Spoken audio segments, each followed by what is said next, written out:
You guys ready for some tournament style basketball? That's right, as you may or may not know, the NBA has implemented an in-season tournament. And it's right at the damn beginning of the season. Teams are roughly going to have played 5 or maybe 6 games by the time the in-season tournament starts, so it's right at the beginning. In this video, I'm going to give my thoughts on it, and I want to hear your thoughts on this in-season tournament as well. And I'm also going to explain just about everything you need to know about it, along with who I think is going to do well and who I think is not going to do well. All the way from the first ever in-season champion to potential teams who might not win a game. Yo, this tournament is gonna last a damn month. No, I'm not kidding. Every team is placed into a group. There are 3 groups in the West, 3 groups in the East, 6 groups total. The teams in said groups are going to play each other. This is going to be spread out throughout the whole month of November.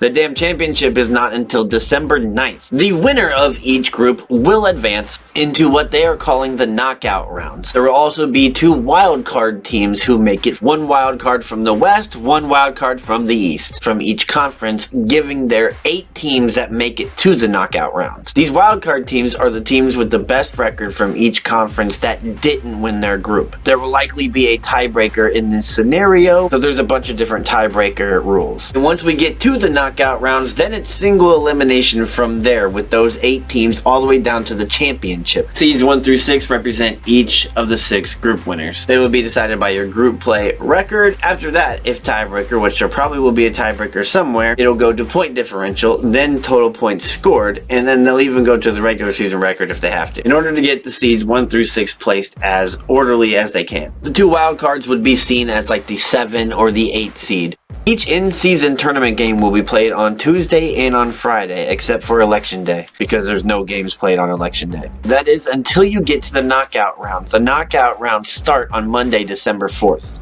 So just to break down the dates with you real quick, group play begins November 3rd and it ends on November 28th. The quarterfinals of the knockout rounds is on December 4th. The semifinal starts on December 7th, and then the championship game is on December 9th. But the championship itself is kind of weird in the sense that it does not count towards the regular season game when all the other tournament games do. Even the semifinals of the knockout rounds, all of the knockout rounds count, but not the championship. What I mean by not count is if you were a player, the championship game, none of those stats would count towards your regular season. It really would just go in its own separate category of in-season tournament championship game, because the championship game is not one of the 82 games played. You're playing an additional game compared to everyone else if you make the championship, but it does not count towards your regular season record.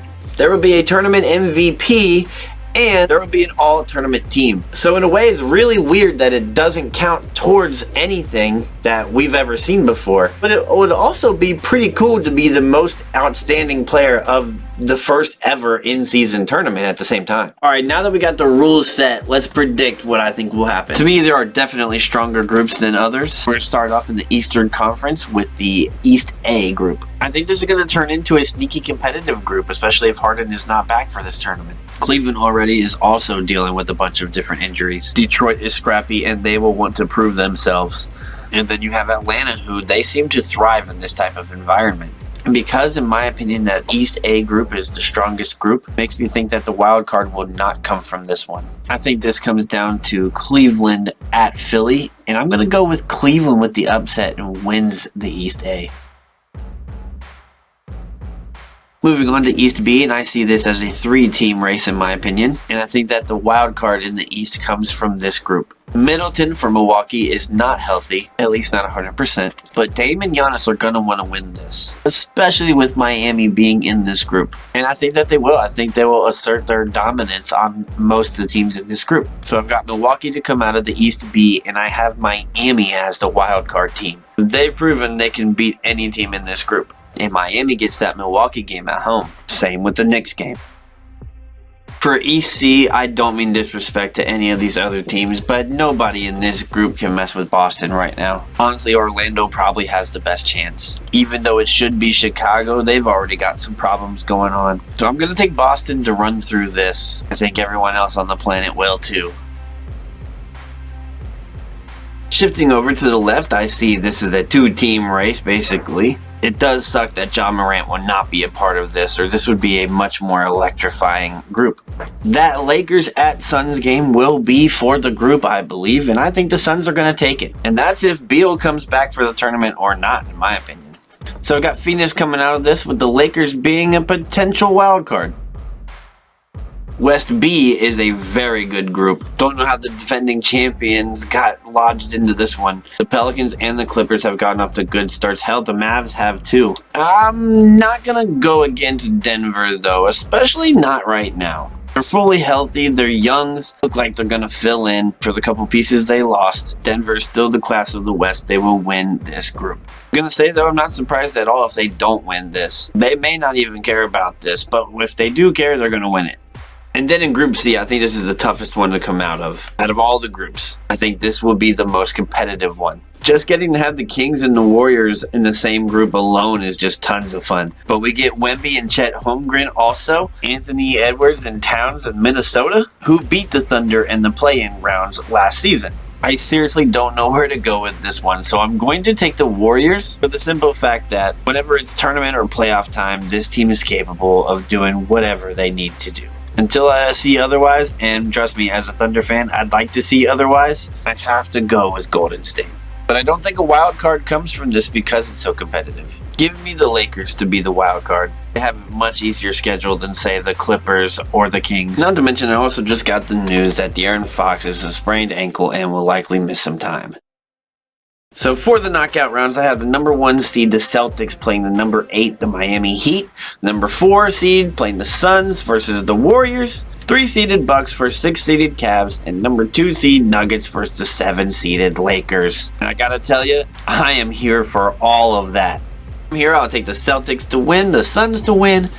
I got the Cavs upsetting, and then the Nuggets. In the semifinals, I like the Suns over the Celtics, and this is going to be an outstanding game. And then I like the Nuggets to beat the Cavs. The Suns and the Nuggets in the finals of the in-season tournament. I almost said NBA finals there. I got the Nuggets to win this thing simply out of respect, and because they're the best team that I've seen so far. It's a very limited sample size, but they're the champs.